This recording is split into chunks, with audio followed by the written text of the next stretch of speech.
તો ગાંધીનગરમાં સરકારી લેબ ટેકનિશિયન્સનો વિરોધ થઈ રહ્યો છે।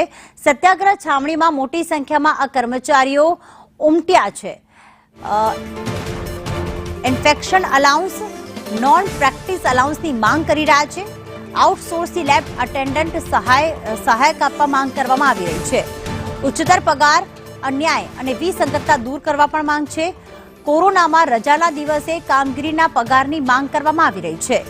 ગાંધીનગરમાં લેબ ટેકનિશિયન્સ દ્વારા વિરોધ।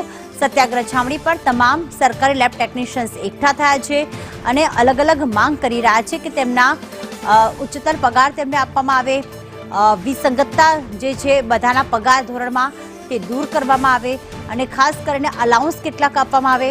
કોરોનામાં રજાના દિવસે પણ તેમણે કામગીરી કરી હતી તો તેમનો પગાર ચૂકવવામાં નથી આવ્યો, તે પગાર પણ તેમને ચૂકવવામાં આવે તેવી માંગ કરવામાં આવી રહી છે। ગાંધીનગરના સત્યાગ્રહ છાવણીના આ દ્રશ્યો કે જેમાં લેબ ટેકનિશિયન્સ એક સાથે એકઠા થયા છે, બેનર્સ દર્શાવીને વિરોધ નોંધાવી રહ્યા છે। ઉચ્ચતર પગાર ધોરણમાં થયેલ અન્યાય અને વિસંગતતા દૂર કરવા તેમણે માંગ કરી છે। વૈશ્વિક રોગચાળામાં જાહેર રજાના દિવસોમાં કરેલ કામગીરી પગાર બાબતે જે ઠરાવ કરવામાં આવ્યો હતો પણ તે ઠરાવનો લાભ હજી સુધી તેમને નથી મળ્યો। જે લાભ તેમને આપવામાં આવે તેવી પણ માંગ કરવામાં આવી રહી છે।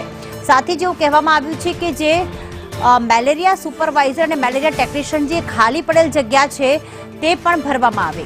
હિરણ અમારી સાથે જોડાઈ ગયા છે। હિરણ, લેબ ટેકનિશિયન્સ મોટી સંખ્યામાં પહોંચ્યા છે અલગ અલગ માંગણીઓ સાથે, સરકારના કોઈ અધિકારી સાથે, મંત્રી સાથે તેમની કોઈ બેઠક છે, કોઈ સમાધાનકારી પગલાં ભરવામાં આવ્યા? કેટલા લેબ ટેકનિશિયન્સ જોડાયા છે?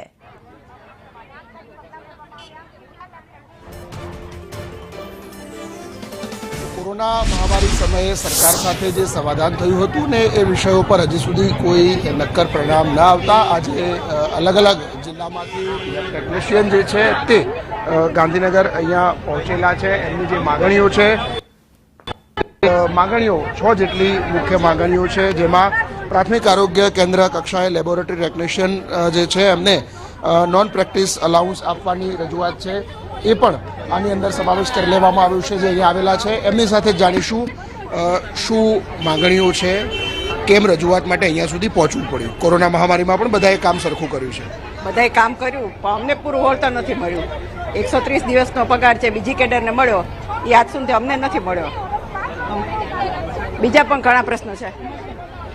અન્ય આગેવાનો છે। બેન, શું રજૂઆત છે? કારણ કે 6 જેટલા મુદ્દા છે। અગાઉ સરકાર સાથે સમાધાન થયું હતું, સરકારે કહ્યું હતું કે અમે તમને લાભ આપીશું, હજી સુધી નથી આપ્યા। શું લાગે છે સરકાર માનશે અને નહીં માને તો આગળ શું?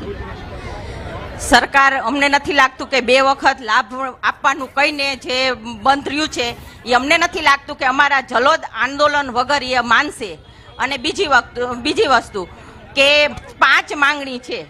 કોરોનામાં કહીએ તો કોરોનામાં સૌથી પહેલા ફિલ્ડમાં ઉતરનાર જ લેબોરેટરી ટેકનિશિયન છે, કોવિડ હોસ્પિટલો ઊભી કરનાર જ લેબોરેટરી ટેકનિશિયન છે, પછી ઓલા ચેકપોસ્ટો તૈયાર કરનાર અને ચેકપોસ્ટ ઉપર ડે નાઇટ ડ્યુટી કરનારા જ લેબોરેટરી ટેકનિશિયન છે।